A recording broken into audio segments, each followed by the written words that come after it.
السلام علیکم ورحمۃ اللہ وبرکاتہ۔ بسم اللہ الرحمن الرحیم۔ الحمد للہ امین والصلاة والسلام علی سید المرسلین۔ وقال النبی صلی اللہ علیہ وسلم افضل الصیام بعد شہر رمضان صیام شہر اللہ المحرم۔ وقال علیہ الصلاة والسلام من صام يوما من المحرم فله بكل يوم 30 يوما۔ وقال عليه الصلاة والسلام من صام عاشورا أحتسب على الله أن يكفر السنة التي قبله۔ وقال عليه الصلاة والسلام صوموا عاشورا وخالفوا فيه اليهود صوموا قبله يوما أو بعده يوما او کما قال علیہ الصلاة والسلام۔ محترم حضرات اور شرکائے جلسہ، یہ میرے لیے بڑی سعادت کی بات ہے کہ جامعہ اسلامیہ میں منعقد ہونے والے شہدائے اسلام کے عنوان سے ایک پروگرام میں شرکت کا موقع مل رہا ہے۔ نبی علیہ الصلاۃ والسلام کا ارشاد ہے وجبت بلکہ حدیث قدسی ہے وجبت محبتی للمتحابین فی والمتزاورین فی والمتجالسین فی والمتبادلین فی۔ اللہ تعالیٰ فرماتا ہے کہ میری محبت واجب ہو گئی، وہ لوگ میری محبت کے حقدار بن گئے، میری محبت کے مستحق بن گئے جو میری خاطر ایک دوسرے سے ملتے ہیں، میری خاطر ایک دوسرے کے پاس جاتے ہیں، میری خاطر ایک دوسرے کے ساتھ بیٹھتے ہیں، میری خاطر ایک دوسرے سے محبت کرتے ہیں، میری خاطر ایک دوسرے پر خرچ کرتے ہیں۔ تو ہم اور آپ آج کے اس پروگرام میں جو یہاں آئے ہیں، ایک دوسرے کو دیکھ رہے ہیں، ایک دوسرے سے مل رہے ہیں، ایک دوسرے سے محبت کر رہے ہیں اور ایک دوسرے پر خرچ کر رہے ہیں۔ اگر یہ اللہ کے لیے کر رہے ہیں، ہمیں اپنی نیتوں کو ٹٹولنا چاہیے، اپنا محاسبہ کرنا چاہیے، اپنا جائزہ لینا چاہیے۔ کوئی دینی کام کرنے سے پہلے 10 بار سوچ لینا چاہیے کہ یہ کام ہم کیوں کرنے جا رہے ہیں۔ تو مجھے یقین ہے کہ آپ حضرات میں سے بڑی تعداد اللہ کے دین کو سیکھنے کے لیے، نبی علیہ الصلاۃ والسلام کی سیرت سے واقف ہونے کے لیے، صحابہ کرام رضوان اللہ علیہم اجمعین کے تذکروں کو سننے کے لیے اور اہل بیت سے محبت اور عقیدت کے اظہار کے لیے آج کے اس پروگرام میں شامل ہو رہی ہے اور شریک ہو رہی ہے۔ اگر یہی ہماری نیت ہے تو یقین کر لینا چاہیے ہم سب کو کہ ہم سب اللہ تعالیٰ کی محبت کے حقدار ہو گئے۔ یہ اور کوئی فائدہ ہو یا نہ ہو، یہاں سے ہم کچھ سیکھ کر جائیں یا نہ جائیں، کچھ جان کر جائیں یا نہ جائیں، ہمارے علم میں اضافہ ہو یا نہ ہو، تنہا اگر یہی نعمت ہم کو حاصل ہو گئی اور اللہ تعالیٰ کی محبت کے حقدار بن گئے تو یہی اس جلسے کی سب سے بڑی کامیابی ہے۔ بے شک بے شک۔ میں نے آپ کے سامنے قرآن کریم کی ایک آیت پڑھی اور کچھ حدیثیں آپ کے سامنے میں نے رکھی ہیں۔ مقصد اس آیت کے انتخاب کا اور ان احادیث کے انتخاب کا یہ ہے کہ ہم جانیں کہ محرم کیا ہے، محرم کا مطالبہ کیا ہے، محرم کا تقاضا کیا ہے، محرم میں کرنے والے کام کیا ہیں۔ ہم میں سے اکثر لوگ جلسوں میں جاتے ہیں، جلسوں میں شریک ہوتے ہیں، 10 دن شہدائے اسلام اور عظمت صحابہ کے عنوان سے ہونے والے پروگراموں میں شریک ہوتے ہیں، لیکن سچ بات یہ ہے کہ ہم نہیں جانتے کہ محرم کیا چیز ہے۔ ہم سمجھتے ہیں کہ محرم منایا جاتا ہے کربلا کے واقعے کی وجہ سے، ہم جانتے ہیں سمجھتے ہیں کہ محرم کہ یہ جلسے ہوتے ہیں حضرت حسین رضی اللہ تعالی عنہ کی شہادت کی وجہ سے، لیکن قرآن کریم کی یہ آیت ہم سے کیا کہتی ہے؟ آیت میں کہا گیا ان عدت الشہور عند اللہ 12 شہرا فی کتاب اللہ، کہ اللہ کے نزدیک اللہ کی کتاب میں اس دن سے جس دن سے اس نے آسمان اور زمین کو بنایا 12 مہینے ہیں۔ بے شک مہینوں کی تعداد قرآن کریم میں 12 بتائی جا رہی ہے۔ اللہ تعالیٰ کے ہاں مہینوں کا جو شمار ہے وہ 12 ہے، 12 کی گنتی ہے، اور یہ 12 کی گنتی اس وقت سے چلی آ رہی ہے جب سے یہ دنیا بنائی گئی اور آسمان بنایا گیا، زمین بنائی گئی ہے۔ اس کے بعد اللہ تعالیٰ نے فرمایا منہا، ان 12 مہینوں میں، منہا اربعۃ حرم، 4 مہینے بڑی حرمت والے ہیں، بے شک احترام والے ہیں، عظمت والے ہیں۔ ذالک الدین القیم، اور یہی دین قیم ہے۔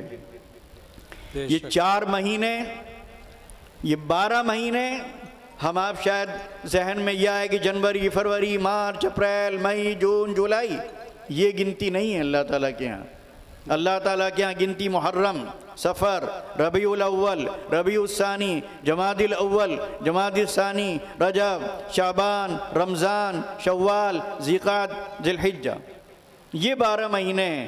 لیکن آپ ذرا سوچئے کہ یہ مہینے جو اسلامی مہینے ہیں، یہ مہینے جن کی 12 کی تعداد ہے قرآن کریم میں، جس کا تذکرہ ہے، کیا ہم میں سے ان 12 مہینوں کے نام جانتے ہیں کچھ لوگ؟ شاید 2-4، رمضان اور شاید ذی الحجہ اور محرم، اس کے علاوہ شاید چوتھے مہینے کا نام نہ بتا پائیں گے۔ جی محرم کے جلسوں میں شریک ہو رہے ہیں سالوں سے، جی، اور یہ ہجری جو سال ہے اس کو نہیں جانتے، ہجری جو مہینے ہیں ان مہینوں کو نہیں جانتے۔ افسوس کی بات ہے کہ نہیں ہے۔ جی بنیادی چیز ہے کم سے کم ہم ہجری مہینے تو جان لیں، وہ بھی نہیں جانتے۔ تو یہ مہینہ محرم کا، اب آپ کے ذہن میں یہ سوال آنا چاہیے کہ وہ 4 مہینے کون سے ہیں؟ بتائیے آپ۔ ذی القعدہ، ذی الحجہ، محرم، رجب، یہ 4 مہینے ہیں جن کو قرآن کریم میں کہا گیا کہ حرمت والے ہیں، احترام والے ہیں، اور ان کی یہ حرمت، ان کا یہ احترام، ان کی یہ عظمت، ان کا یہ تقدس اور ان کا خیال، ان کی فکر، یہ نبی علیہ الصلوۃ کی بعثت سے یہ سلسلہ چل رہا ہے۔ بعثت سے پہلے سے یہ سلسلہ چل رہا ہے۔ نبی علیہ الصلوۃ کی بعثت سے پہلے جو حال مکہ مکرمہ کا تھا وہ ہم آپ جانتے ہیں۔ لوٹ مار، قتل و غارت گری، زنا، شراب، جوا، بات بات پر جان لینا، بات بات پر جان دینا، برسوں جنگوں کا چلتے رہنا، سینکڑوں کا خون اس میں بہہ جانا، یہ سب ہوا کرتا تھا۔ لیکن ان 4 مہینوں کا احترام ان کی نظروں میں بھی تھا۔ اس میں نہ خون بہایا جاتا تھا، نہ مال لوٹا جاتا تھا، نہ کسی کی عزت پر حملہ کیا جاتا تھا۔ یہ کفار کرتے تھے، مشرکین کرتے تھے، جن کا نہ خدا پر ایمان نہ اس کے رسول پر ایمان تھا۔ لیکن ان 4 مہینوں کا احترام وہ اس لیے کرتے تھے کہ ان کے دلوں میں حج کا احترام تھا۔ بے شک اس زمانے میں حجاج حج کے لیے جو جایا کرتے تھے، یعنی اس زمانے کی بات ہے، بعثت سے پہلے کی، اونٹ کی سواری، گھوڑے کی سواری، خچر کی سواری یا پھر 2 ٹانگوں کی سواری ہوا کرتی تھی۔ ہفتوں کیا مہینوں لگ جایا کرتے تھے مکہ مکرمہ پہنچنے میں۔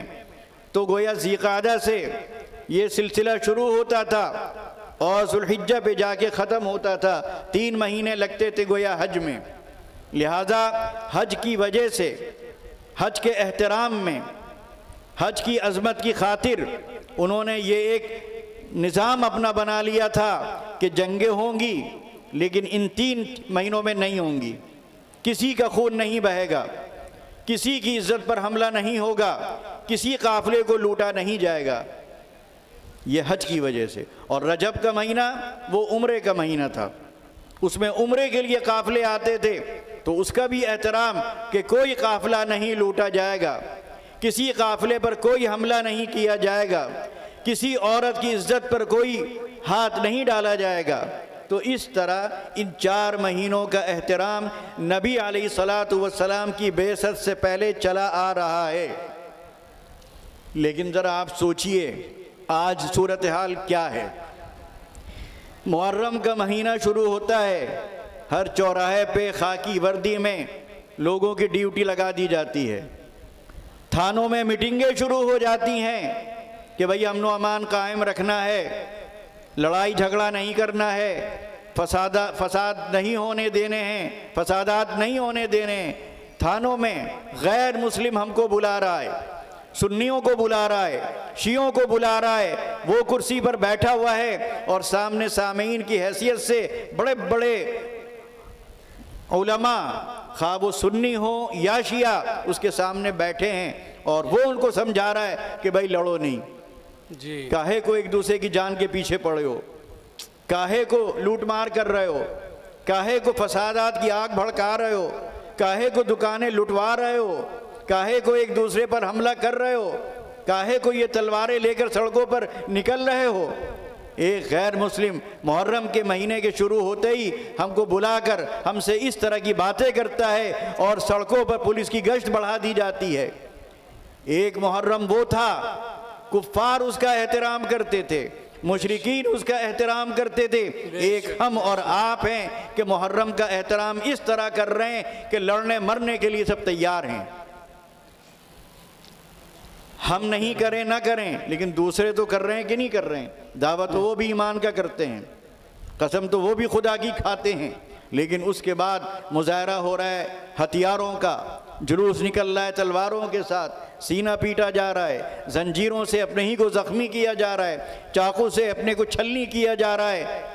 یہ محرم کا یہی تقاضا تھا؟ کیا محرم کا یہی پیغام تھا؟ اب آگے جو میں نے حدیثیں آپ کے سامنے پڑھیں، پہلی حدیث میں نبی علیہ الصلاۃ والسلام نے فرمایا افضل الصیام بعد شہر رمضان صیام شہر اللہ المحرم، رمضان کے روزوں کے بعد سب سے زیادہ افضل روزہ محرم کے مہینے کا روزہ ہے۔ بے شک پہلی حدیث، رمضان کے روزوں کے بعد سب سے افضل روزہ ماہ محرم کا ہے، اور اس مہینے کی نسبت اس حدیث میں اللہ کی طرف کی جا رہی ہے، شہر اللہ المحرم۔ سوچیے آپ، رمضان کی نسبت قرآن کی طرف کی جاتی ہے، محرم کی نسبت رب ذوالجلال کی طرف کی جا رہی ہے اور نبی علیہ الصلاۃ والسلام کی زبان سے کی جا رہی ہے۔ بے شک اس محرم کی عظمت کا اندازہ اس سے بھی لگایا جا سکتا ہے۔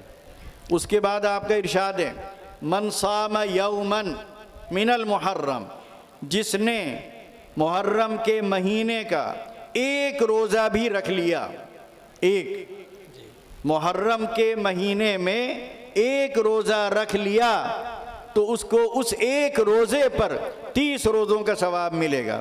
سبحان اللہ۔ یعنی محرم کے مہینے کے ہر روزے پر، ہر ایک روزے پر 30 روزوں کا اجر، 30 روزوں کا ثواب۔ دونوں حدیثوں میں روزے کا ذکر ہے۔ جی اس کے بعد کیا فرمایا؟ من صام عاشورا، جس نے عاشورا کا روزہ رکھا، احتسب علی اللہ، تو مجھے امید ہے اللہ تعالیٰ کی ذات سے، ان یکفر السنۃ التی قبلہ، کہ اس کے پچھلے پورے سال کے گناہ اس ایک روزے کی برکت سے معاف کر دیے جائیں گے۔ سبحان اللہ۔ یہ ہے عاشورہ کے روزے کی اہمیت۔ اس کے بعد آپ کا ارشاد صوموا عاشورہ، حکم دے رہے ہیں۔ ابھی تک تو اس کی فضیلت بیان ہو رہی تھی، اس کی اہمیت بتائی جا رہی تھی، اس کی عظمت بتائی جا رہی تھی، اس پر ملنے والے ثواب کا تذکرہ کیا جا رہا تھا۔ اب آپ حکم دے رہے ہیں صومو، روزہ رکھو عاشورہ، عاشورہ کا، عاشورہ کے دن کا۔ لیکن آگے کیا فرمایا؟ وَخَالِفُوا فِيهِ الْيَهُودِ، لیکن اس میں یہودیوں کی مخالفت کرو، تمہارا روزہ یہودیوں کے روزے سے مختلف ہونا چاہیے۔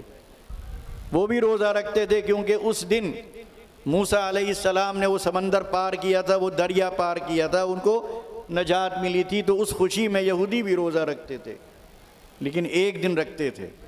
تو مشابہت نہ ہو تو آپ نے فرمایا صوموا قبلہ یوما او بعدہ یوما، عاشورہ سے ایک دن پہلے کبھی روزہ شامل کر لو یا بعد کے دن کا روزہ شامل کر لو، یعنی 2 دن کے رکھو، 9-10 کو رکھو یا 10-11 کو رکھو، تاکہ یہودیوں سے تم الگ دکھو۔ اب یہاں پر اس حدیث میں تھوڑا سا اگر آپ غور کریں تو مشابہت اختیار کرنے سے منع کیا جا رہا ہے روزے جیسی عبادت میں۔ بے شک روزہ ایک عبادت ہے، کون اس سے روک سکتا ہے؟ لیکن روزے میں بھی اگر یہودیوں سے مشابہت پائی جا رہی ہے تو روزہ بھی نہیں رکھا جائے گا۔ بے شک سمجھ رہے ہیں آپ؟ بہت اب آپ سوچئے دوسری چیزوں میں مشابہت، شراب پینے میں مشابہت، جوا کھیلنے میں مشابہت، سود کھانے میں مشابہت، رشوت خوری میں مشابہت، لباس میں مشابہت، رہن سہن میں مشابہت، کھانے پینے میں مشابہت، طور طریق میں مشابہت، تو کہاں سے اجازت مل سکتی ہے اس مشابہت کی؟ وہاں تو بدرجہ اولا آپ کو ان کی مخالفت کرنی ہوگی۔ اگر وہ 1 انچ بال رکھتے ہیں تو آپ کو 2 انچ رکھنے ہوں گے یا آدھا انچ رکھنے ہوں گے، 1 انچ نہیں رکھنے ہوں گے آپ کو۔ بے شک سمجھ رہے ہیں آپ؟ اگر وہ کرتا ڈھیلا پہنتے ہیں تو ان کی مشابہت اختیار نہیں کی جائے گی، اس سے آدھا انچ یا 1 انچ بڑھا کے کرتا بنایا جائے گا یا پہنا جائے گا۔ ہر چیز میں ان کی مخالفت کرنا ہے، کیونکہ نبی علیہ الصلوۃ والسلام کے یہ بھی ارشاد ہے من تشبہ بقوم فہو منہم، جو جس قوم کی مشابہت اختیار کرے گا اس کا شمار اسی قوم میں ہوگا۔ تو مشابہت ہمارا اپنا حلیہ ہونا چاہیے، ہماری اپنی وضاقتہ ہونی چاہیے، ہمارا اپنا رہن سہن کا ایک مخصوص طریقہ ہونا چاہیے، ہمارے کھانے پینے کے آداب الگ ہونے چاہیے، ہمارے گھر بنانے کے طریقے الگ ہونے چاہیے، سڑکوں پر چلنے کا ہمارا انداز دوسروں سے مختلف ہونا چاہیے، ہر چیز میں ہم کو الگ آنا چاہیے۔ اسی لیے قرآن کریم میں کہا گیا یا ایھا الذین آمنوا ان تتقوا اللہ یجعل لکم فرقانا، اے ایمان والو اگر تم تقوی کی زندگی اختیار کرو گے تو اللہ تعالیٰ تمہیں ایک شان امتیازی عطا فرمائے گا، تم جہاں جاؤ گے دوسروں سے مختلف نظر آؤ گے، بے شک جہاں جاؤ گے دوسروں سے ممتاز نظر آؤ گے، جہاں جاؤ گے دوسروں سے الگ دکھائی دو گے، لوگ انگلی سے اشارہ کریں گے بھئی وہ آدمی تو کچھ الگ ہے، اس کی نظریں نیچی رہتی ہیں، عورتوں پر نہیں پڑتی ہیں، اس کی زبان پر گالی نہیں کبھی ہم نے سنی، کبھی یہ بیہودہ بات نہیں کرتا، کبھی یہ سڑک پر کسی گلی میں کسی کے دروازے کھڑا نظر نہیں آتا، کبھی یہ گلی میں کوڑا نہیں پھینکتا، کبھی یہ نہیں کرتا، کبھی وہ نہیں کرتا۔ یہ گواہی ہمارا دشمن اگر دینے لگے تو سمجھ لیجئے کہ آپ مسلمان ہیں، بے شک بے شک اور اگر ایسا نہیں ہے تو پھر آپ دل تک تو مسلمان ہیں، بقیہ جو ہمارے اعضاء ہیں وہاں اسلام کا ظہور نہیں ہے، بالکل بھی نہیں ہے۔ بے شک تو بہرحال اس موقع کی مناسبت سے چونکہ جلسے شہداء اسلام کے عنوان سے ہیں، عظمت صحابہ کے عنوان سے ہیں، تو پہلی چیز جو میں نے آپ کے سامنے رکھی کہ ہمیں محرم کے مہینے کی عظمت کو سمجھنا چاہیے۔ محرم کے مہینے میں جو کام کیے جاتے ہیں وہ کام کرنے چاہیے۔ اب تھوڑا سا آپ اس کو اور پھیلائیے۔ محرم کا خاص تعلق کس سے ہوا؟ روزے سے۔ روزہ نام ہے کیا؟ سحری سے لے کر افطار تک کچھ نہ کھانے کا، یہی تو ہے جی نیت کے ساتھ۔ اب آپ سوچئے تھوڑا آپ پیچھے جائیے، 20-25 سال کا سلطان پور دیکھیے یا میں لکھنؤ دیکھوں، میں نے بھی دیکھا، آپ نے بھی دیکھا ہوگا، جو ابھی کم عمر ہیں شاید انہوں نے نہ دیکھا ہو، کہ رمضان کا مہینہ جب آتا تھا تو رمضان کے احترام میں چائے خانوں میں کھانے پینے کی جگہوں پر ایک پردہ ڈال دیا جاتا تھا۔ جی یہ مجھے اچھی طرح یاد ہے کہ ہوٹل چلیے بند نہیں، عام طور پر تو جو اچھے لوگ ہوتے ہیں وہ ہوٹل بند ہی کر دیتے ہیں، دن میں شام کو کھولتے ہیں، لیکن جو بیچارے مجبور ہیں روزی روٹی کے لیے وہ کھولے تو ہیں کیونکہ غیر مسلم بھی آ رہا ہے، مسلمان بھی آ رہا ہے، لیکن ایک پردہ ڈال لیا جاتا تھا تاکہ روزے دار اس کو کھاتے پیتے نہ دیکھیں۔ احترام تھا کہ نہیں تھا؟ جی اب آپ سوچئے کہ سبیلیں لگانا عاشورہ کے دن، جس میں نبی علیہ الصلوۃ والسلام روزے کا حکم دے رہے ہیں اور اس مہینے سے روزے کا خاص تعلق ہے، اب دوپہر میں 10 بجے 11 بجے 12 بجے یا پورے دن 8 بجے سے سبیلیں لگ جاتی ہیں، آئیے شربت پی لیجئے، آئیے شربت پی لیجئے، آئیے شیرمال کھا لیجئے، آئیے کباب کھا لیجئے، آئیے پوری کھا لیجئے، آئیے بیسن کے لڈو کھا لیجئے، آئیے اندرسے کی گولی کھا لیجئے۔ یہ روزے کی حرمت کے خلاف ہے کہ نہیں ہے؟ بے شک۔ ارے لگانا تھا تو افطار کے بعد لگاتے، روزے داروں کو کھلاتے۔ روزے کے وقت میں سبیلے لگا کر بلا کر پلانا، یہ اس دن کی حرمت کے خلاف، حرمت کو پامال کرنا ہے، بے شک۔ روزے کا مذاق اڑانا ہے، نبی علیہ الصلوۃ والسلام کی تعلیمات کا مذاق اڑانا ہے۔ اور یہ کیسا غم ہے، کیسا غم ہے۔ اس دن تو واقعی گھروں میں چولہا نہیں جلنا چاہیے۔ اس دن اگر واقعی آپ پر سچا صدمہ ہے تو آپ کو کچھ آپ کے حلق سے ایک نوالا نہیں اترنا چاہیے۔ چیز جائے کہ جشن کی کیفیت ہے، خوب کھایا جا رہا ہے، خوب پیا جا رہا ہے، خوب لٹایا جا رہا ہے، خوب اڑایا جا رہا ہے۔ اور افسوس کی بات یہ ہے کہ ہمارے سنی بھائی بھی شریک ہو جاتے ہیں، وہ بھی سبیلے لگاتے ہیں، ثواب سمجھ کے لگاتے ہیں جبکہ گناہ کر رہے ہیں۔ جی روزہ رکھیے، نہیں رکھ سکتے تو روزے کا احترام کیجئے، روزے داروں کی طرح منہ بنائیے، روزے داروں کی طرح دن گزاریے، روزے داروں کے طرح ہونٹوں پر سوکھی پپڑی جما لیجئے۔ یہ تھوڑی کہ کھلے عام شربت پئیں سڑک پر، دوسرے کھایا جا رہا ہے، پیا جا رہا ہے، کھڑے ہو کر وہ خود اسلام کے خلاف۔ ہر عمل اسلام کے خلاف ہو رہا ہے لیکن دین کے نام پر ہو رہا ہے، دین کے نام پر ہو رہا ہے، اہل بیت کی محبت کے نام پر ہو رہا ہے۔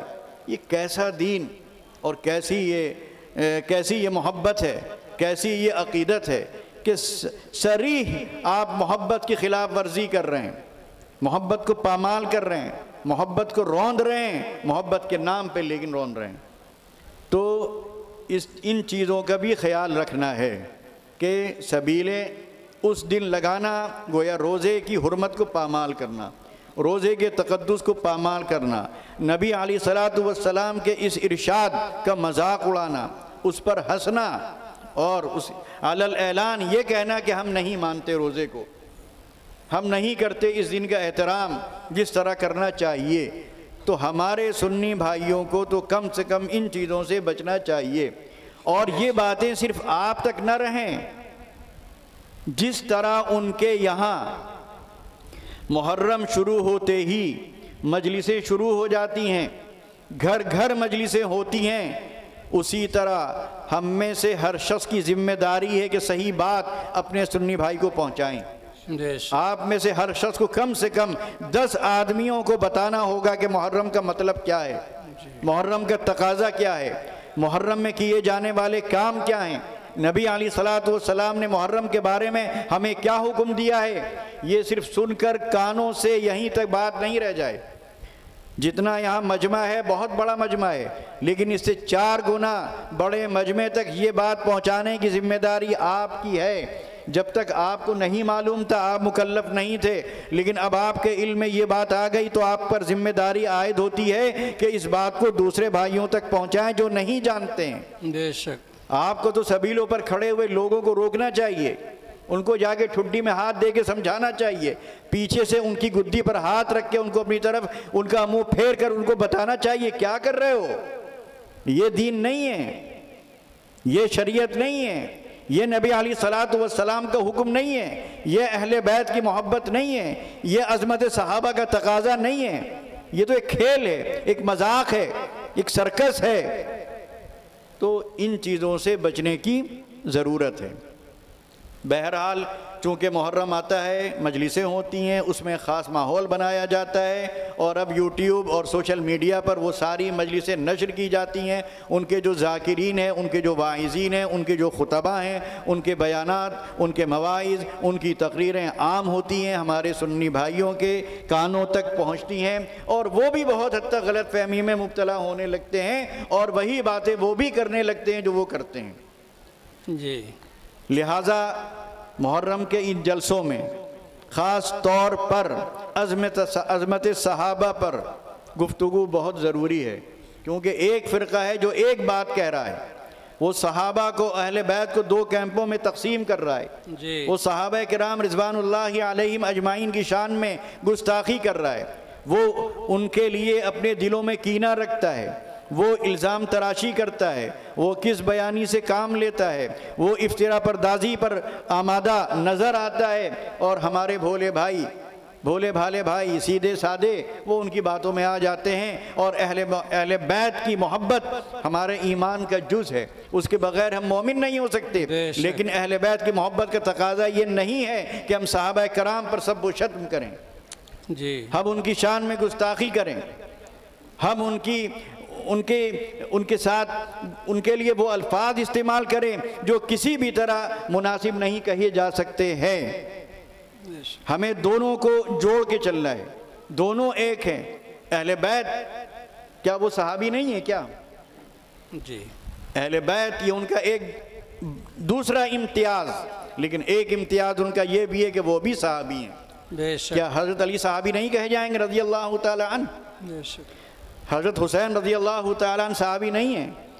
حضرت حسن رضی اللہ تعالیٰ عنہ صحابی نہیں ہیں؟ تو کیوں صحابیت کو اہل بیت سے الگ کیا جا رہا ہے؟ یہ بھی ایک فتنہ، ایک سازش، کیا بات، اس سازش کو اور اس فتنے کو بھی سمجھنے کی ضرورت ہے۔ قرآن کریم سب سے بڑھ کر گواہ ہے عظمت صحابہ پر۔ جو لوگ عظمت صحابہ کے منکر ہیں گویا وہ قرآن کریم کی آیات کے منکر ہیں، جو عظمت صحابہ کے منکر ہیں وہ نبی علیہ السلام کی نبوت کے بھی منکر ہیں۔ کیا بات، سب کچھ موجود ہے قرآن کریم میں۔ کیا فرمایا؟ والسابقون الاولون من المہاجرین والانصار والذین اتبعوهم بإحسان رضی اللہ عنہم ورضوا عنہ وأعد لهم جنات تجري تحتها الأنهار خالدين فيها أبدا ذلك الفوز العظيم۔ کہ انصار و مہاجرین میں سے وہ لوگ جو ایمان لانے میں سبقت لے گئے، والذین اتبعوہم اور وہ لوگ جنہوں نے ان سبقت لے جانے والوں کی پیروی کی، یعنی ان کے بعد میں ایمان لائے، رضی اللہ عنہم ورضوا عنہ، اللہ تعالیٰ ان سب سے راضی ہوا۔ وَأَعَدَّ لَهُمْ جَنَّاتٍ اور ان کے لیے کیا کیا؟ جنتیں تیار کر دیں جن کے نیچے نہریں بہہ رہی ہوں گی اور وہ اس میں ہمیشہ ہمیشہ رہیں گے۔ بے شک قرآن کریم میں اللہ تعالیٰ فرما رہا ہے کہ میں ان سے راضی ہوا، میں نے ان کے لیے جنتیں تیار کی اور وہ ان جنتوں میں ہمیشہ رہیں گے۔ اب ہم کیا، وہ مخصوص طبقہ کینہ پرور بدبخت، بلکہ جو بھی کہا جائے، کیونکہ نبی علیہ السلام کے ارشاد ہے من سب اصحابی فعلیہ لعنت اللہ والملائکۃ والناس اجمعین۔ اللہ، اور یہ بھی ہے بعض روایات میں لا يقبل اللہ منہ صرفا ولا عدلا، کہ جو میرے صحابہ کرام کو برا بھلا کہے، ان کی شان میں گستاخی کرے، نازیبہ کلمات ان کے بارے میں اپنی زبان سے ادا کرے، اس پر خدا کی لعنت، اس پر خدا کے فرشتوں کی لعنت، اس پہ تمام انسانوں کی لعنت۔ اور یہ بھی فرمایا کہ قیامت کے دن اللہ تعالیٰ نہ ان کی نفلی عبادت قبول کرے گا اور نہ ان کے فرائض قبول کرے گا۔ بے شک تو ہمیں کیوں شرم آتی ہے لعنت بھیجنے میں؟ ایسے بدبختوں پر، ایسے کم بختوں پر، ایسے کم ظرفوں پر، ایسے کمینوں پر صبح و شام لعنت بھیجنا چاہیے اور ان کی نفرت اپنے دل میں بٹھانی چاہیے۔ قرآن کریم میں اگلی آیت میں فرمایا گیا لَقَدْ رَضِيَ اللَّهُ عَنِ الْمُؤْمِنِينَ إِذْ يُبَايِعُونَكَ تَحْتَ الشَّجَرَةِ کہ اللہ تعالیٰ راضی ہو گیا، راضی ہوا ان لوگوں سے جب وہ ایک درخت کے نیچے آپ کے ہاتھ پر بیعت ہو رہے تھے۔ فَعَلِمَ مَا فِي قُلُوبِهِمْ صحابہ کرام پر الزام لگانے والے یہ بدبخت کہتے ہیں کہ وہ ان کے اندر نفاق تھا، ان کی زبان پر کچھ تھا، دل میں کچھ تھا، یہ اللہ سے بھی بڑھ کر ہو گئے۔ اللہ تعالیٰ فرما رہا ہے فَعَلِمَ مَا فِي قُلُوبِهِمْ ان کے دلوں کا حال اللہ جانتا ہے، ان کے دل کی سچائی کو اللہ جانتا ہے، ان کے دل کے اخلاص کو اللہ جانتا ہے، ان کے دل کے یقین کو اللہ جانتا ہے، ان کی دل کی کیفیت کو اللہ جانتا ہے۔ اور کہتے ہیں یہ خبیث کہ ان کا دل ایسا تھا، ان کی زبان ایسی تھی۔ فَعَلِمَ مَا فِي قُلُوبِهِمْ اللہ ان کے دل کا حال جانتا ہے کہ کتنی سچائی کے ساتھ، کتنے یقین کے ساتھ، کس جذبے کے ساتھ، کس کیفیت کے ساتھ وہ نبی علیہ الصلوۃ والسلام کے ہاتھ پر بیعت ہو رہے تھے۔ فَأَنزَلَ السَّكِينَةَ عَلَيْهِمْ چنانچہ اسی یقین کا صلہ اللہ تعالیٰ نے کیا دیا کہ ان کے دلوں میں سکینت پیدا کر دی، ان کے دلوں میں اطمینان پیدا کر دیا، اور اللہ تعالیٰ نے ان کو دوسرا انعام یہ دیا کہ ایک بہت جلد ملنے والی فتح سے ان کو ہمکنار کر دیا۔ اس کے بعد اسی طرح کتنی آیات ایسی ہیں جس میں حضرت ابوبکر صدیق رضی اللہ تعالی عنہ کی فضیلت جس میں بیان کی گئی ہے۔ بے شک فرمایا گیا وَسَيُجَنَّبُهَا الْأَتْقَى الَّذِي يُؤْتِي مَالَهُ يَتَزَكَّى وَمَا لِأَحَدٍ عِنْدَهُ مِن نِعْمَةٍ تُجْزَى إِلَّا ابْتِغَاءَ وَجْهِ رَبِّهِ الْأَعْلَى وَلَسَوْفَ يَرْضَى کیا فرمایا کہ اللہ ان کو، اور ان کو سے مراد تمام مفسرین کے نزدیک حضرت ابوبکر رضی اللہ تعالی عنہ ہیں۔ وَسَيُجَنَّبُهَا الْأَتْقَى اتقا کہا جا رہا ہے کس کو؟ ابوبکر صدیق رضی اللہ تعالی عنہ کو۔ اتقا کسے کہتے ہیں؟ ایک ہوتا ہے متقی، ایک ہوتا ہے اتقا۔ متقیوں میں سب سے بڑا متقی، بے شک پرہیزگاروں میں سب سے بڑا پرہیزگار، یہ ہم آپ نہیں کہہ رہے ہیں، اللہ تعالیٰ اپنی کتاب میں کہہ رہا ہے کہ پرہیزگاروں میں سب سے بڑے پرہیزگار کو، متقیوں میں سب سے بڑے متقی کو اس آگ سے بچا لیا جائے گا۔ اور پھر اس سب سے بڑے پرہیزگار کی جو صفت بیان کی جا رہی ہے الذی یؤتی مالہ جو اپنا مال راہ خدا میں خرچ کرتا ہے، یتزکا پاکی حاصل کرنے کے لیے، کیونکہ ابوبکر صدیق رضی اللہ تعالیٰ عنہ کا ایک معمول تھا کہ وہ مہنگے سے مہنگے دام میں غلاموں کو خرید کر، جو غلام مسلمان ہو گئے تھے اور اسلام لانے کی وجہ سے ان کا مالک ان پر کوڑے برساتا تھا، ان پر ظلم کرتا تھا، ان کے ساتھ زیادتی کرتا تھا، گرم چٹانوں پر ان کی پیٹھ ننگی کر کے اس پر سے اس کو کھینچتا تھا، ان سے برداشت نہیں ہوتا تھا، وہ خرید لیا کرتے تھے اور خرید کر آزاد کرتے تھے ظلم سے بچانے کے لیے۔ حضرت بلال رضی اللہ تعالی عنہ کو کس نے خریدا؟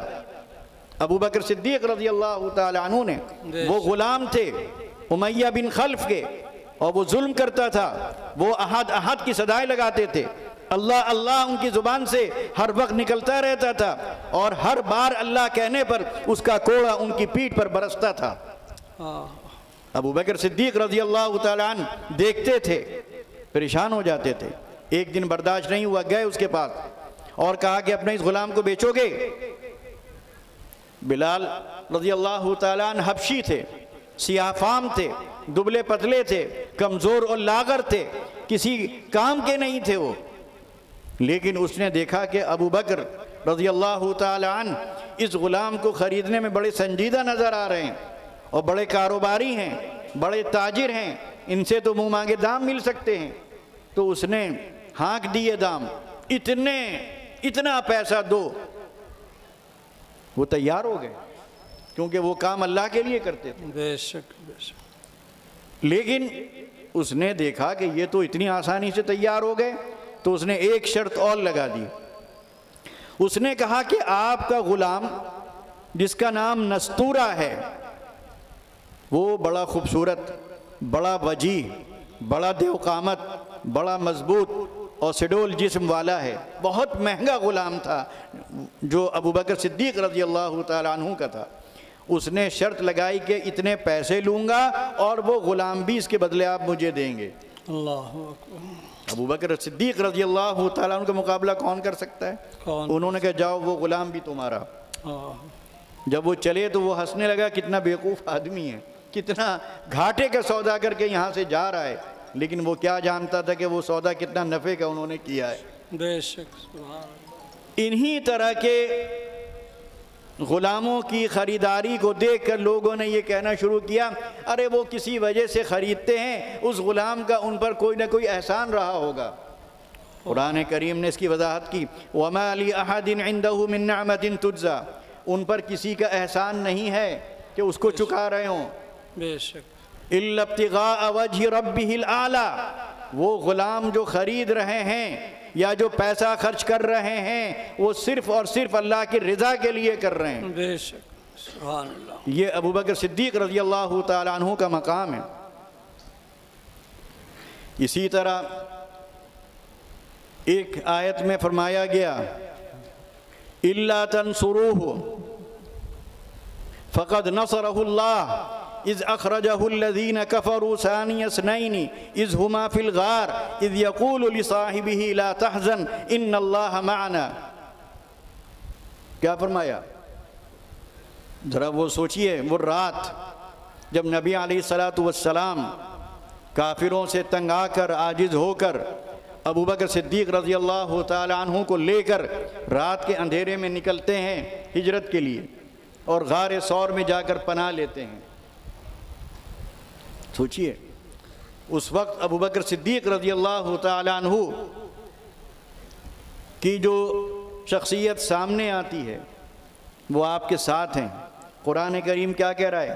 إِلَّا تَنْصُرُوهُ، اگر تم لوگ اس کی مدد نہیں کرو گے، نہ کرو، فَقَدْ نَصَرَهُ اللَّهُ، اس کی مدد تو اللہ نے کر دی۔ بے شک۔ اِذْ أَخْرَجَهُ الَّذِينَ، یاد کرو وہ وقت جب کافروں نے ان کو نکالا، اور اِذْ أَخْرَجَهُ الَّذِينَ كَفَرُوا، جب اس کو یعنی نبی علیہ السلام کو کافروں نے نکالا، ثَانِيَ اثْنَيْنِ، دیکھیے کیا قرآن کریم کا انداز ہے، کیا اسلوب ہے۔ ثَانِيَ اثْنَيْنِ، نبی علیہ السلام کے بارے میں کہا جا رہا ہے کہ دو میں سے وہ دوسرا تھا، دو میں سے دوسرا، یعنی دونوں کو جیسے ایک مطلب کہنا چاہیے ایک ہی حیثیت سے رکھ دیا گیا ہے، ایک حیثیت سے دیکھا جا رہا ہے، ایک مقام پر دیکھا جا رہا ہے۔ یہ مقام ہے کس کا؟ ابو بکر صدیق رضی اللہ تعالی عنہ کا۔ ثانی اثنین اذ ہما فی الغار، جب وہ دونوں ایک غار میں تھے، یقول لصاحبہ لا تحزن، اور ان میں سے ایک ساتھی اپنے دوسرے ساتھی سے کہہ رہا تھا، انداز دیکھیے، ایک ساتھی، یہ نہیں کہا کہ محمد صلی اللہ علیہ وسلم ابو بکر رضی اللہ تعالی عنہ سے کہہ رہے تھے، کہا جرا دونوں میں سے ایک ساتھی اپنے دوسرے ساتھی سے کہہ رہا ہے، دو ساتھی، لا تحزن، غم مت کرو، ان اللہ معنا، یہ نہیں کہا میرے ساتھ، ہم دونوں کے ساتھ اللہ ہے۔ تو جس کے ساتھ اللہ ہو اس کے بارے میں آپ اس طرح کی باتیں کریں، اس طرح اس کی شان میں گستاخی کریں، اس طرح تبرہ بکیں اور پڑھیں۔ اس کے بعد تھوڑا سا غار ثور کا منظر اپنی نگاہوں کے سامنے لائیے۔ دونوں حضرات غار ثور میں ہیں، ٹھیک، جب دونوں پہنچے تو ابو بکر صدیق رضی اللہ تعالی عنہ نے دیکھا کہ اس میں تو کئی سوراخ ہیں، کب سے وہ خالی پڑا ہوگا، ویران، نہ کوئی وہاں جاتا ہے نہ کوئی وہاں رہتا ہے۔ بہرحال سوراخ ہونے کا مطلب کہ بچھو بھی ہو سکتا ہے، سانپ بھی ہو سکتا ہے، اور کوئی زہریلا کیڑا بھی ہو سکتا ہے۔ جی، دو چار سوراخوں میں تو انہوں نے کپڑا ٹھوس دیا، باقی دو سوراخ بچے، کوئی کپڑا نہیں ٹھوسنے کے لیے، سوراخ بند کرنے کے لیے۔ آپ محبت کا اندازہ لگائیے، کتنی آسانی سے لوگ بک دیتے ہیں بےہودہ۔ وہ اپنی دونوں ایڑیاں انہوں نے سوراخ میں پھنسا دیں، جی، اپنی دونوں ایڑیاں سوراخ میں پھنسا دیں کہ اگر سانپ ہو تو مجھے ڈسے، بچھو ہو تو مجھے ڈنک مارے، جی ڈھکن کی طرح دونوں ایڑیاں لگا دیں، اور نبی علیہ الصلوۃ والسلام کا سر مبارک آپ کے زانوں پر، اس طرح آپ آرام فرما رہے تھے۔ یہ واقعہ تو بہت سنایا جاتا ہے کہ حضرت حسین رضی اللہ تعالی عنہ، حضرت حسن رضی اللہ تعالی عنہ آپ کے کاندھے پہ سوار ہو جاتے تھے، جی آپ کی گود میں کھیلتے تھے، یقیناً آپ کے نواسے تھے، جی ان سے زیادہ محبت نبی علیہ الصلوۃ والسلام کس سے کر سکتے تھے؟ نانا کی محبت مثال دی جاتی ہے، اور پھر آپ تو رحمت للعالمین تھے، سراپا محبت تھے۔ لیکن کیا یہ مقام ابوبکر رضی اللہ تعالیٰ عنہ کا کم ہے کہ نبی علیہ الصلوۃ والسلام کا سر مبارک آپ کی رانوں پر ہے؟ کیا کہنا، وہ آپ کی گود میں ہے تو آپ کی گود میں نبی کا سر ہے کہ نہیں ہے؟ بے شک کیا یہ اس سے ان کے مقام کا یا ان کے رتبے کا یا مرتبے کا اندازہ نہیں لگایا جا سکتا؟ بے شک لگایا جا سکتا۔ تو جو شخص اتنا قریب ہو، اتنا مثال دی جاتی ہے، اور مثال اپنی جگہ کہ خطرے کی جگہوں میں نبی کریم صلی اللہ علیہ وسلم نے حضرت علی رضی اللہ تعالیٰ عنہ کو مقدم رکھا، بہت بڑی بات ہے یہ۔ جی جب کفار نے یہ پروگرام بنایا کہ آپ کو شہید کریں گے، اور ہر قبیلے سے ایک نوجوان کو انہوں نے لیا اور آپ کے گھر کو انہوں نے چاروں طرف سے گھیر لیا کہ رات میں اچانک آپ کے اوپر حملہ کرنا ہے، تو نبی علیہ الصلوۃ والسلام کو وحی کے ذریعے اطلاع دی گئی کہ رات ایسا ایسا ہو سکتا ہے، تو آپ حضرت علی رضی اللہ تعالی عنہ کو اپنے اس بستر پر لٹا کر باہر نکلے، اور سورہ یاسین کی تلاوت کرتے ہوئے سب کے سروں پر مٹی ڈالتے ہوئے نکل گئے، انہیں پتہ بھی نہیں چل پایا۔ بے شک حضرت علی رضی اللہ تعالیٰ عنہ نے گویا اپنی جان پیش کی، کیونکہ خطرہ تھا حملے کا، جی لیکن آپ نے اپنی جان کی پرواہ نہیں کی۔ اسی طرح ابوبکر صدیق رضی اللہ تعالیٰ عنہ نے بھی اپنی جان کی پرواہ نہیں کی، بے شک سوراخوں میں پاؤں لگا دیا۔ اللہ اکبر۔ اسی طرح آیت ہے امن ہوا قانت آناء اللیل ساجدا وقائما یحذر الآخرۃ ویرجو رحمت ربی قل هل یستوی الذین یعلمون والذین لا یعلمون انما یتذکر اولو الالباب۔ بھلا وہ شخص جو پوری رات تابعداری فرما برداری کرتے ہوئے سجدے کی حالت میں، قیام کی حالت میں گزارے، یحذر الآخرہ، آخرت سے ڈرتے ہوئے، وَيَرْجُو رحمت ربی، اور اپنے پروردگار کی رحمت کا یقین رکھتے ہوئے، کیا وہ اس شخص کے برابر ہو سکتا ہے جو ایمان نہ رکھتا ہو؟ بے شک یہ آیت بھی مفسرین کا کہنا ہے کہ ابوبکر صدیق رضی اللہ تعالی عنہ اور حضرت عمر رضی اللہ تعالی عنہ کے سلسلے میں نازل ہوئی، بے شک اور بعض مفسرین کا یہ بھی کہنا ہے کہ اس میں تمام صحابہ کرام اس سے مراد ہیں۔ تو قرآن کریم میں جا بجا صحابہ کرام رضوان اللہ علیہم اجمعین کی فضیلت بیان کی گئی ہے، ان کا مقام اور مرتبہ واضح کیا گیا ہے۔ ایک آیت ہے فَإِنْ آمَنُوا بِمِثْلِ مَا آمَنْتُمْ بِهِ فَقَدِ اهْتَدَوْا، یعنی یہ آیت تنہا کافی ہے کہ صحابہ کرام معیار حق ہیں، بے شک اور انہی کا ایمان معیار ہے۔ فرمایا فَإِنْ آمَنُوا، یہودیوں کے بارے میں کہا جا رہا ہے کہ اگر وہ ایمان لاتے ہیں بِمِثْلِ مَا آمَنْتُمْ بِهِ، اسی طرح جیسا کہ تم لوگ ایمان لائے ہو۔ تم لوگ سے مراد کون ہے؟ قرآن کریم جب نازل ہو رہا ہے تو نبی علیہ الصلوۃ والسلام کس کے سامنے تلاوت کر رہے ہیں؟ صحابہ کرام۔ اگر وہ ایمان لاتے ہیں بالکل ویسے ہی جیسے کہ تم ایمان لائو، فَقَدِ اهْتَدَوْا بِهِ، تب تو وہ ہدایت پا گئے۔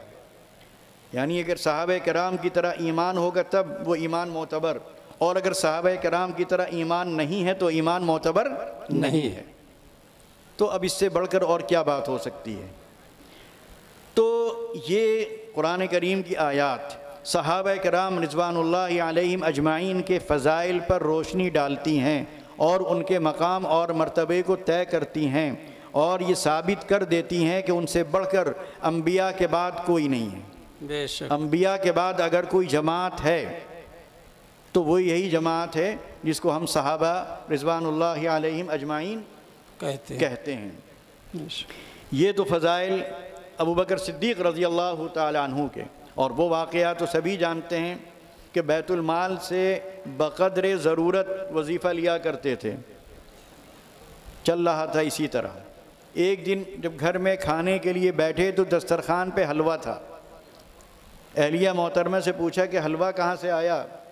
انہوں نے کہا کہ آپ جو مجھے مہینے میں دیتے ہیں اس میں سے میں بچا بچا کے رکھ لیا کرتی تھی۔ اتنے مہینے گزرنے کے بعد، اب پتہ نہیں مہینے گزرے کتنے مہینے گزرے، وہ یہاں متعین طور پر نہیں بتایا گیا۔ جی بہرحال کافی عرصہ گزر چکا ہوگا بچاتے بچاتے، یہاں تک کہ انہوں نے اتنا بچا لیا کہ تھوڑا سا حلوہ بنا لیا۔ تو انہوں نے کیا جواب دیا؟ اس کا مطلب یہ ہے کہ اس سے کم میں بھی گزارا ہو سکتا ہے، لہٰذا اتنا پیسہ انہوں نے کم کروا دیا بیت المال سے۔ جی یہ ہیں ابو بکر صدیق رضی اللہ تعالی عنہ، تبھی تو ان کو صدیق کہا گیا، یوں ہی تھوڑی کہا گیا۔ سب سے زیادہ نبی علیہ الصلوۃ والسلام سے قریب رہنے والے، اور نبی علیہ الصلوۃ والسلام بھی ہر موقع پر ان کو آگے بڑھانے والے۔ اس کے بعد نمبر کس کا آتا ہے؟ حضرت عمر رضی اللہ تعالی عنہ۔ ان کے مقام کا اندازہ اس بات سے لگائیے کہ نبی علیہ الصلوۃ والسلام نے فرمایا، کیا فرمایا؟ شیعہ حضرات من کنت مولاہ فعلی مولاہ سناتے ہیں، لیکن یہاں کیا کہا جا رہا ہے؟ لو کان نبی بعدی لکان عمر۔ صاف الفاظ، واضح الفاظ، کوئی دو معنی بھی مراد نہیں لیے جا سکتے نبی کے، کہ اگر میرے بعد کوئی نبی ہوتا تو وہ کون ہوتا؟ وہ عمر ہوتے رضی اللہ تعالی عنہ۔ جی اور پھر قرآن کریم کا اگر آپ مطالعہ کریں تو کئی جگہیں ایسی آتی ہیں جہاں قرآن کریم کی آیت نازل ہوتی ہے حضرت عمر رضی اللہ تعالی عنہ کے موقف کی تائید میں، بے شک جبکہ نبی علیہ الصلوۃ والسلام کا موقف دوسرا ہے۔ اس سے اندازہ لگائیے حضرت عمر رضی اللہ تعالی عنہ کے مقام کا، ان کی عظمت کا۔ نبی علیہ الصلوۃ والسلام نے ان کے بارے میں یوں ہی نہیں کہہ دیا کہ اگر میرے بعد کوئی نبوت کا حقدار ہو سکتا تھا تو وہ یہی ہو سکتے تھے، کیونکہ آپ ان کے مزاج کو جانتے تھے، آپ ان کے اس شجاعت کو جانتے تھے، آپ قرآن کریم میں ان کی جو تائید ہو رہی ہے اس تائید کو آپ جانتے تھے۔ عمر رضی اللہ تعالیٰ عنہ کو خیال آیا، بلکہ انہوں نے نبی علیہ الصلوۃ والسلام سے جا کر عرض کیا کہ اگر ہم مقام ابراہیم کو مصلی بنا لیں تو بہت اچھا ہے۔ فوراً قرآن کریم کی آیت نازل ہو گئی، وَاتَّخِذُوا مِن مَّقَامِ إِبْرَاهِيمَ مُصَلًّى، حکم آ گیا آسمان سے کہ مقام ابراہیم کو مصلی بنا لو۔ یہ دیکھیے نبی علیہ الصلوۃ والسلام سے جا کر کہتے ہیں کہ اے نبی، آپ اپنی ازواج مطہرات کو یعنی اپنی بیویوں کو یہ حکم دے دیجئے کہ جب باہر نکلا کریں تو چادر کو چہرے پر ڈال لیا کریں، چہرہ ڈھک کے نکلیں، چہرے کا پردہ کر کے نکلیں، کیونکہ اس زمانے تک پردے کا حکم نہیں آیا تھا، کیونکہ ہر طرح کے لوگ ہوتے ہیں، بد نظر بھی ہوتے ہیں، کافر ہیں، مشرکین ہیں، منافقین ہیں، دلوں کے روگی ہیں، دلوں کے مریض ہیں۔ کس سے جا کر کہہ رہے ہیں؟ نبی علیہ الصلوۃ والسلام سے۔ فوراً قرآن کریم کی آیت نازل ہوتی ہے، یا ایھا النبی، اے نبی، قل لازواجک، کہہ دیجئے اپنی بیویوں سے، وبناتک، اور اپنی بیٹیوں سے، ونساء المؤمنین، اور تمام مسلمانوں کی عورتوں سے، یدنین علیہن من جلابیبہن، کہ وہ اپنے چہروں کو ڈھک کے نکلیں، اپنے چہرے کو ڈھانپ لیا کریں۔ سوچیے آپ، یہ کس نے رائے دی تھی؟ عمر رضی اللہ تعالی عنہ نے۔ ایسے ہی غزوہ بدر کے بعد جو قیدی لائے گئے کفار، تو نبی علیہ الصلوۃ والسلام نے صحابہ کرام کو جمع کر کے مشورہ کیا کہ بھائی ان کے ساتھ کیا سلوک کیا جائے۔ ابو بکر صدیق رضی اللہ تعالی عنہ نے کہا کہ فدیہ لے کر ان کو آزاد کر دیا جائے، اس کا ایک اچھا اثر پڑے گا، ہو سکتا ہے کہ ان کے دل اسلام کی طرف مائل ہو جائیں، ان کے قبیلے کے لوگ اسلام سے متاثر ہو جائیں، یہ ان کی رائے تھی۔ نبی علیہ الصلوۃ والسلام بھی اس رائے کے موافق رائے رکھتے تھے، لیکن حضرت عمر رضی اللہ تعالیٰ عنہ نے کہا کہ نہیں، ان کو تو قتل کیا جانا چاہیے۔ جی اور قتل بھی کس طرح؟ جو جس کا جتنا قریبی رشتہ دار ہو وہ اس کی گردن اڑائے، یعنی حضرت علی موجود ہیں، ٹھیک، ان کے بھائی عقیل ہیں، حضرت علی ان کی گردن اڑائیں، جی حضرت حمزہ حضرت عباس کی گردن اڑائیں، اور میں جو میرا سب سے قریبی رشتہ دار ہوگا میں اس کی گردن کاٹوں گا۔ نبی علیہ الصلوۃ والسلام کی رائے دوسری ہے، ابو بکر صدیق رضی اللہ تعالیٰ عنہ کی رائے دوسری ہے، عمر رضی اللہ تعالیٰ عنہ کی رائے کیا ہے؟ گردن کاٹ دی جائے۔ قرآن کریم سے آیت نازل ہوتی ہے فوراً، ما کان لنبی ان یکون لہ اسری حتی یسخن فی الارض۔ کسی بھی نبی کے لیے، آپ تو خاتم الانبیاء ہیں، سید المرسلین ہیں، کسی بھی نبی کے لیے یہ بات زیب نہیں دیتی کہ جب تک کہ وہ خوب اچھی طرح خون نہ بہا لے کافروں کو اپنا قیدی نہ بنائے۔ کیا بات، کیا بات، مطلب کیا کرنا ہے؟ ختم کیجئے ان کو۔ جی کیسا رشتہ؟ اصل رشتہ خدا کا ہے، بس اس کے آگے سب رشتے فیل ہیں، لہذا گردن اڑائیے۔ تریدون عرض الدنیا، اس کے بعد ایک عمومی خطاب ہے، تریدون عرض الدنیا، کیونکہ سب کی رائے وہی تھی نا، کہا کہ تریدون عرض الدنیا، تم لوگ دنیا کا مال چاہتے ہو، فدیے کی رقم چاہتے ہو، واللہ یرید الآخرہ، اور اللہ تعالیٰ تو آخرت دیکھ رہا ہے، وہ آخرت چاہتا ہے۔ تو یہ ایسا ہی عبداللہ ابن ابی ابن سلول، منافقوں کے سردار، دنیا سے گئے، ان کے بیٹے ایمان لا چکے تھے، باپ کی محبت، جا کر نبی علیہ الصلوۃ والسلام سے کہا کہ میرے والد کی نماز جنازہ پڑھ لیجئے اور اپنا کرتا دے دیجئے کفن بنانے کے لیے۔ نبی علیہ الصلوۃ والسلام رحمۃ للعالمین فوراً تیار ہو گئے۔ عمر رضی اللہ تعالیٰ عنہ نے ہاتھ پکڑا، کہا کہ نہیں، وہ تو منافقوں کے سردار ہے، اس طرح تو منافقوں کی ہمت افزائی ہوگی، ان کی ہمت بڑھے گی، دوسروں کو موقع ملے گا، آپ نماز نہیں پڑھیں گے اور نہ کپڑا دیں گے۔ فوراً قرآن کریم کی آیت آتی ہے، لا تصلی علی احد منہم مات، ان میں سے کسی بھی مرنے والے کی نماز آپ نہ پڑھیں، ولا تقم علی قبرہ، اور اس کی قبر پہ جا کے کھڑے بھی نہ ہوں، انہم کفروا باللہ ورسولہ، کیونکہ یہ وہ لوگ ہیں جنہوں نے اللہ کا انکار کیا، اس کے رسول کا انکار کیا، وماتوا، اور وہ مرے اس حال میں کہ وہ فاسق تھے، منافق تھے۔ تو عمر رضی اللہ تعالیٰ عنہ کا مقام دیکھ لیجیے آپ، جا رہے ہیں رات میں، معائنے کے لیے نکلتے تھے، گشت کرتے تھے، خلیفہ ہیں، جا رہے ہیں، ایک جگہ سے آواز آئی کہ ایک عورت ہے وہ بچوں کو بہلا رہی ہے، گئے، پوچھا بھائی کیا معاملہ ہے؟ معلوم ہوا کھانے کو کچھ ہے نہیں، ہانڈی یوں ہی چڑھا دی ہے، پانی کھول رہا ہے، پتھر اس میں ڈال دیے ہیں، وہ ابل رہے ہیں، بچے بیچارے سمجھ رہے ہیں کہ کھانا پک رہا ہے، عورت نے کہا کہ میں یہ اس لیے کر رہی ہوں کہ تھوڑی دیر گزرے گی یہ بیچارے سو جائیں گے اسی میں کہ کھانا پک رہا ہے، پک رہا ہے، پک رہا ہے، پک رہا ہے، نیند آ جائے گی، سو جائیں گے۔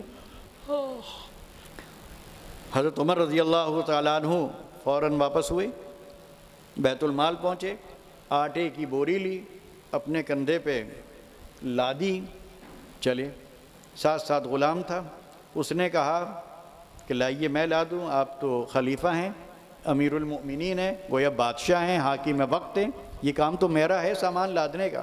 کیا جواب دیا؟ نیکیوں کا بوجھ تو اٹھانے کے لیے آگے آ رہے ہو، گناہوں کا بوجھ بھی اٹھا پاؤ گے؟ یہ میرا کام ہے۔ لے کر پوری بوری لاد کر اپنے سر پر، اس حال میں کہ پسینے پسینے ہو رہے تھے، بوری سے آٹا اڑ رہا تھا، وہ چہرے پر پڑ رہا تھا، گرد میں اٹے ہوئے پہنچتے ہیں اس جھوپڑی میں اور جا کر اس کو دیتے ہیں، اور اس وقت تک کھڑے رہتے ہیں جب تک کہ کچھ حلوہ وغیرہ تیار نہیں ہو جاتا اور بچے کھا نہیں لیتے ہیں۔ اللہ اسی طرح ایک رات گشت پہ نکلے ہیں، ایک جگہ سے آواز آئی رونے کی، پہنچے تو معلوم ہوا کہ ایک عورت ہے، ولادت کا وقت ہے، جنگل بیاباں ولادت کا وقت ہے، ایک صاحب ہیں جو ان کے شوہر ہیں، کیا کریں کیسے؟ فوراً گھر آئے، اپنی بیوی کو لیا، اور بیوی کون ہے؟ کون ہے؟ میں اپنے شیعہ حضرات سے پوچھتا ہوں کہ بہت لڑا رہے ہیں دونوں کو، بیوی کون ہے؟ حضرت علی رضی اللہ تعالیٰ عنہ کی صاحبزادی ہیں۔ کیا بات ہے، پھر اندازہ لگائیے کہ عمر رضی اللہ تعالیٰ عنہ کس کے داماد ہیں؟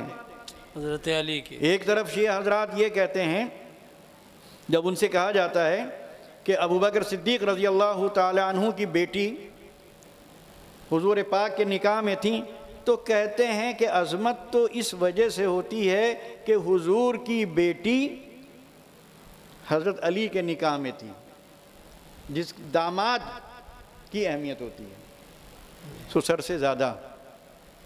تو کوئی کہے کہ پھر تو علی سے زیادہ عمر کی اہمیت ہوئی کہ نہیں ہوئی؟ بے شک کیا کہیں۔ مطلب آپ ان بیوقوفوں کو سمجھائے کون؟ جی جی عقل کے گدھے بالکل۔ جی جی خیر، حضرت ام کلثوم رضی اللہ تعالی عنہا کو لے کر پہنچے۔ اچھا، وہ دونوں شوہر بیوی نہیں جانتے کہ یہ کون ہے۔ انہوں نے جا کر سارا جو معاملہ ہوتا ہے ایک دائی کا، وہ سارا دائی کا فریضہ وہاں پر انجام دیا، یہاں تک کہ بچہ پیدا ہو گیا۔ اب انہوں نے اندر سے آواز لگائی، اے امیر المومنین، بچہ ہوا۔ تب وہ شوہر چونکا کہ یہ امیر المومنین ہے، میں تو انہیں کسی ایک نوکر سمجھ رہا تھا، ایک خادم سمجھ رہا تھا۔ اس کا مطلب ہے کہ یہ عمر ہیں، اور اس کا مطلب یہ کہ علی کی رضی اللہ تعالیٰ عنہ کی بیٹی ہیں۔ تو یہ حضرت عمر رضی اللہ تعالیٰ عنہ تھے، کون ان تک پہنچے گا؟ پہنچ ہی نہیں سکتا۔ قرآن کریم کی تائید دیکھ لی، ان کے یہ واقعات دیکھ لیے، لیکن ابو بکر رضی اللہ تعالیٰ عنہ کے مقام کا اندازہ ان کے اس جملے سے لگائیے کہ انہوں نے کہا کہ ابو بکر صدیق رضی اللہ تعالیٰ عنہ کو نبی علیہ السلام کے ساتھ جو ایک رات غار ثور میں مل گئی، اگر وہ مجھے دینے کو تیار ہو جائیں تو میں اپنی زندگی کی پوری عبادت ان کو دے دوں گا۔ کیا کہنا، یہ مقام کا فرق دیکھتے جائیے۔ اس کے بعد حضرت عثمان رضی اللہ تعالیٰ عنہ کون ہے؟ اگر کہا جاتا ہے کہ حضرت علی رضی اللہ تعالیٰ عنہ کی فضیلت اس بنیاد پر ہے کہ نبی علیہ السلام کی بیٹی ان کو منسوب تھی، تو حضرت عثمان رضی اللہ تعالیٰ عنہ کا تو لقب ہی ذوالنورین ہے۔ ان کے پاس ایک بیٹی تو ان کے پاس دو بیٹیاں، اور پھر نبی علیہ السلام نے فرمایا تیسری بیٹی ہوتی تو وہ بھی دیتا۔ بے شک یہ حضرت عثمان، سخاوت میں اپنی مثال، حیا میں اپنی مثال۔ غزوہ تبوک کے لیے جب مسلمانوں کا لشکر جا رہا تھا تو سواریوں کا انتظام اپنے خرچے پہ کس نے کیا؟ حضرت عثمان رضی اللہ تعالیٰ عنہ۔ مسجد نبوی کی توسیع کس کے خرچے پہ ہوئی؟ حضرت عثمان۔ قرآن کریم کے نسخوں کی نقلیں کرا کر مختلف علاقوں میں کس نے بھجوایا؟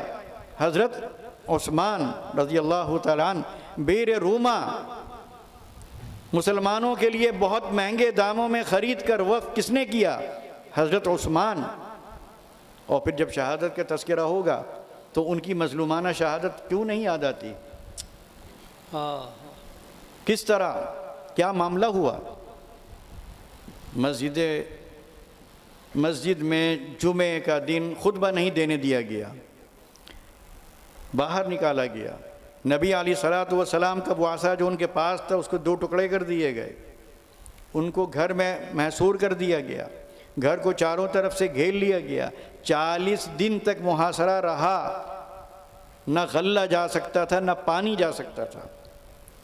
کربلا کا واقعہ بڑا دل دوز ہے، اندوہناک ہے، رلانے والا ہے، لیکن یہاں کی بھی تو پیاس دیکھیے. جی وہ بیر روما جس کو انہوں نے خریدا، جس سے سب پانی پی رہے ہیں، لیکن اس کا پانی بھی ان کے لیے ممنوع، وہ پانی بھی نہیں جائے گا. روایات میں آتا ہے کہ جب پیاس کی شدت سے بے حال ہو جاتے تھے تو قرآن کریم کی تلاوت کرنے لگتے تھے اور اس میں اتنا مہ ہو جاتے تھے کہ پیاس بھول جاتے تھے. لیکن پھر محبت دیکھیے، حضرت علی رضی اللہ تعالی عنہ، وہ ہاشمی ہیں، یہ اموی ہیں. اس کے بعد حضرت علی رضی اللہ تعالی عنہ نے اپنے دونوں صاحبزادوں کو حکم دیا کہ عثمان کے دروازے پہ، کیونکہ عثمان ان کے کون تھے؟ کون تھے؟ خالو تھے کہ نہیں تھے؟ کہا کہ ان کے دروازے پر پہرا دو، کوئی ان کے گھر میں گھس نہ سکے. دونوں صاحبزادے وہاں کھڑے ہیں، پہرا دے رہے ہیں، لیکن دشمن پیچھے سے گھر کے اندر گھس گیا. پیچھے سے وہ تلاوت کر رہے تھے، وہیں پر ان کو شہید کر دیا. ان کی زوجہ محترمہ حضرت نائلہ رضی اللہ تعالی عنہ کی بھی انگلیاں کٹ گئیں، اور آج بھی وہ قرآن کریم جس پر ان کے خون کے دھبے ہیں ترکی میں رکھا ہوا ہے میوزیم میں. یہ شہادت کیا شہادت نہیں ہے؟ حضرت حمزہ رضی اللہ تعالی عنہ کا کلیجہ نکال کے چبایا گیا، یہ شہادت یاد نہیں ہے؟ خود حضرت عمر رضی اللہ تعالی عنہ کو نماز میں جس طرح شہید کیا گیا، خود حضرت علی رضی اللہ تعالی عنہ کو جس طرح شہید کیا گیا. شہادتیں بہت ہیں، اور شہادت کوئی رونے کی چیز نہیں ہے، غم منانے کی چیز نہیں ہے. اور یہ بات بھی شیعہ حضرات سنیں کہ حضرت علی رضی اللہ تعالی عنہ نے کیا فرمایا اپنے ساتھیوں کے بارے میں کہ لا يعزون بالموت ولا يبشرون بالاحیاء، کہ جو لوگ میدان جنگ سے زندہ واپس آ جاتے تھے تو ان کی خوشی نہیں منائی جاتی تھی. اسی طرح جو میدان جنگ میں شہید ہو جاتے تھے ان کی تعزیت نہیں کی جاتی تھی، صدمہ نہیں منایا جاتا تھا. شہادت تو بہت بڑا انعام ہے جو مل رہا ہے، شہادت کے لیے ہی تو وہ جا رہا ہے، اور آپ شہادت مل رہی ہے اور آپ اس طرح ماتم کر رہے ہیں، اس طرح آپ سینہ پیٹ رہے ہیں، اس طرح آپ چھریوں سے اپنی پیٹھ کو آپ زخمی کر رہے ہیں، زنجیریں مار مار کر اپنے کو لہو لہان کر رہے ہیں، گویا اپنا مسلح کیے دے رہے ہیں خود ہی آپ.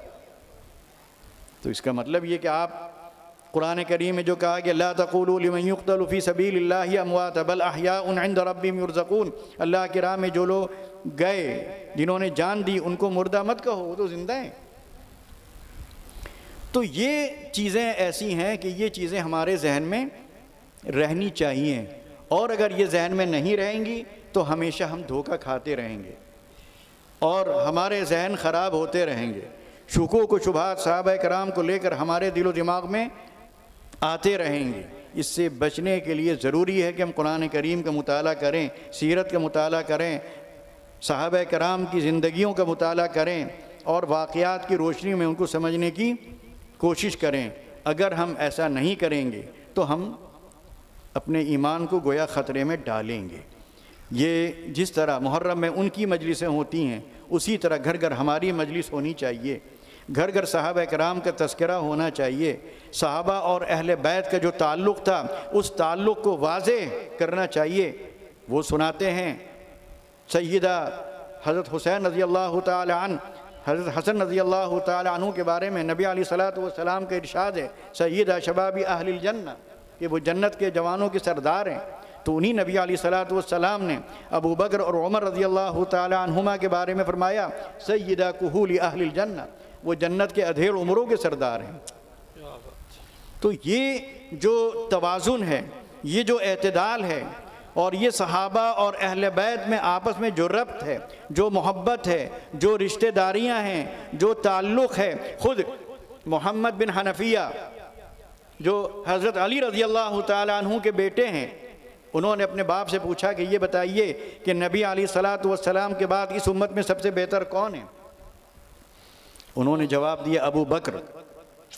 یہ کون کہہ رہا ہے؟ یہ ہم نہیں کہہ رہے ہیں، حضرت علی کہہ رہے ہیں. شیعوں کو سمجھنا چاہیے، وہ حضرت علی کو بھی نہیں جانتے، حضرت علی کو بھی نہیں پڑھتے، حضرت علی کو بھی نہیں سمجھتے. کیا کہا انہوں نے؟ ابو بکر اور عمر. اور اس کے بعد جو ان کا قول ہے، انہوں نے فرمایا کہ اگر کوئی مجھے ان دونوں پر فضیلت دے گا تو میں 80 کوڑے ماروں گا۔ آج حضرت علی رضی اللہ تعالیٰ عنہ کا یہ اس ارشاد پر ہمارے شیعہ حضرات کو عمل کرنا چاہیے، اور اگر وہ عمل کریں گے تو ہر چوراہے پہ صرف کوڑے ہی پڑتے نظر آئیں گے، بس اس لیے کہ اسی پر ان کا ایمان ہے۔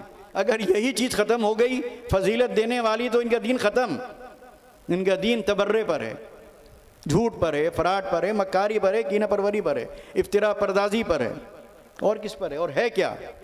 آپ محرم کی مجلسیں سن لی، آپ کی مجلسوں میں اگر 10 منٹ فضائل علی یا فضائل حسنین رضی اللہ تعالی عنہم بیان ہوتے ہیں تو 50 منٹ خاص طور پر حضرت عائشہ رضی اللہ تعالی عنہا، حضرت ابو بکر صدیق رضی اللہ تعالی عنہ اور حضرت عمر رضی اللہ تعالی عنہ پر تبرہ ہوتا ہے۔ آپ کو اندازہ نہیں لکھنؤ کا، جی جانوروں پر ام المؤمنین حضرت عائشہ رضی اللہ تعالی عنہا کو گالیاں لکھ دی جاتی ہیں اور گائے چھوڑ دی جاتی ہے۔ اب وہ سنی محلوں میں جا رہی ہو، گالیاں اس پہ لکھی ہوئی ہیں۔ پتنگوں پر شیخین کو گالی لکھ دی جاتی ہے، پتنگ اڑ رہی ہے، کٹ رہی ہے، سنی کے گھر میں گر رہی ہے، وہ دیکھ رہا ہے، کیا کرے گا؟ کڑ کے رہتے ہیں لوگ۔ جبکہ عمرو بن العاص رضی اللہ تعالی عنہ نے نبی علیہ الصلوۃ والسلام سے ایک بار پوچھا کہ آپ کو سب سے زیادہ کون محبوب ہے؟ آپ نے فرمایا عائشہ۔ انہوں نے پوچھا مردوں میں؟ کہا ان کے باپ۔ اور تم ان کے ساتھ یہ سلوک کر رہے ہو؟ جو سب سے زیادہ نبی علیہ الصلوۃ والسلام کو محبوب، اس کے بارے میں اس طرح کی زبان استعمال کرنا، تو کہاں ہے تمہارا ایمان؟ اور اس کے بعد کہتے ہو اتحاد، سب مل جل کے رہیں، شیعہ سنی ایک ہیں، کہاں سے ایک ہو سکتے ہیں؟ ارے اپنی زبان بدلو، اپنی روش بدلو، اپنا طریقہ کار بدلو، بلکہ اپنا دین بدلو، کیونکہ نہ بدلو گے تو وہ تو تبرے کے بغیر چل نہیں پائے گا تمہارا دین۔ تو گالیوں پر جس کا دین قائم ہو، اور اس کے بعد پھر ہم لوگ مطلب ان کے عظمت کریں۔ حدیث شریف میں آپ نے فرمایا ایک موقع پر، من وقر مبتدعا فقد اعان علی ہدم الاسلام، کہ جس نے کسی بدعت میں مبتلا شخص کی توقیر کی، تعظیم کی، تو گویا اس نے اسلام کو ڈھانے میں مدد دی۔ کسی بھی بدعت میں مبتلا شخص کو آپ لیں، اللہ پر اس کا ایمان ہے کہ نہیں ہے؟ قرآن کو مانتا ہے کہ نہیں ہے؟ ایک ایک آیت پر اس کا ایمان ہے کہ نہیں؟ نبی علیہ الصلوۃ والسلام پر ایمان ہے کہ نہیں؟ صحابہ کرام پر ایمان ہے کہ نہیں؟ چادر چڑھا رہا ہے، سمجھے آپ؟ قبر پہ جا کے چراغ جلا رہا ہے، یا قبر کے ہاتھ پاؤں دبا رہا ہے، یا بزرگان دین سے دعا مانگ رہا ہے، یہی کرتا ہے نا، وہ بھی لائق تعظیم نہیں ہو سکتا، چاہے جائے کہ وہ کہ جو نہ قرآن پر ایمان رکھتا ہو، کیونکہ قرآن صحابہ کرام کے بارے میں یہ کہہ رہا ہے، نہیں مانتے۔ نبی پر ایمان نہ رکھتا ہو، کیونکہ نبی علیہ الصلوۃ والسلام کے یہ ارشادات ہیں۔ کیا ارشادات ہیں؟ لا تسبوا اصحابی، کہ میرے صحابہ کو برا بھلا مت کہو۔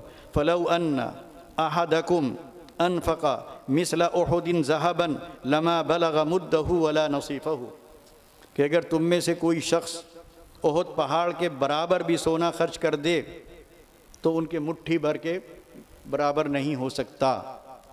کیا فرمایا؟ اللہ، اگر ایک طرف اللہ کے نبی فرما رہے ہیں اذکرکم اللہ فی اہل بیتی، میں تمہیں اللہ کی یاد دلاتا ہوں اپنے اہل بیت کے سلسلے میں، کہ ان کا خیال رکھنا، ان کی فکر کرنا، ان کی شان میں کوئی گستاخی نہ کرنا، ان کا احترام کرنا، ان کی عظمت اپنے دل میں بٹھائے رکھنا۔ تو صحابہ کرام کے بارے میں فرمایا اللہ اللہ فی اصحابی، یہاں پر بھی وہی کہ اللہ کو یاد رکھنا، اللہ سے ڈرتے رہنا میرے صحابہ کے سلسلے میں۔ لا تتخذوہم من بعدی غرضا، کیونکہ آپ دیکھیے نبی علیہ الصلوۃ والسلام کو کربلا میں جو واقعہ پیش آیا وہ آپ کے علم میں پہلے ہی لایا جا چکا تھا۔ حضرت عثمان رضی اللہ تعالی عنہ کی شہادت کا واقعہ آپ کے علم میں پہلے ہی آ چکا تھا۔ تو اگر یہ تعزیہ اور یہ ماتم اور یہ ساری چیزیں دین سے تعلق رکھتی تو نبی علیہ الصلوۃ والسلام ضرور کہہ کے جاتے کہ دیکھو اس طرح کرنا، اس طرح رونا، ایسے ماتم کرنا، ایسا تعزیہ دفن کرنا آپ کے علم میں تھا، لیکن آپ نے اس سلسلے میں کچھ نہیں کہا۔ تو فرمایا آپ کو یہ بھی آپ کے علم میں تھا کہ میرے جانے کے بعد ایک طبقہ ایسا پیدا ہوگا جو میرے صحابہ کے ساتھ اس طرح کا معاملہ کرے گا۔ تو فرمایا من بعد غرض فمن احبهم فبحبی احبهم، جو ان سے محبت کرے گا مجھ سے محبت کرنے کی وجہ سے ان سے محبت کرے گا، جو ان سے بغض رکھے گا وہ مجھ سے بغض رکھنے کی وجہ سے ان سے بغض رکھے گا۔ ومن آذاہم فقد آذانی، جو ان کو تکلیف پہنچائے گا وہ مجھے تکلیف پہنچائے گا۔ ومن آذانی فقد آذ اللہ، اور جو مجھے تکلیف پہنچائے گا وہ اللہ کو تکلیف پہنچائے گا۔ ومن آذ اللہ، اور جو اللہ کو تکلیف پہنچائے گا فیوشک ان یاخذہ، تو پھر وہ وقت دور نہیں کہ اللہ تعالیٰ اس کی گرفت کرے گا۔ بہرحال موضوع بہت لمبا ہے، وقت بہت ہو گیا ہے، میں انہی چند باتوں پر اپنی بات ختم کرتا ہوں۔ وآخر دعوانا ان الحمد للہ رب العالمین۔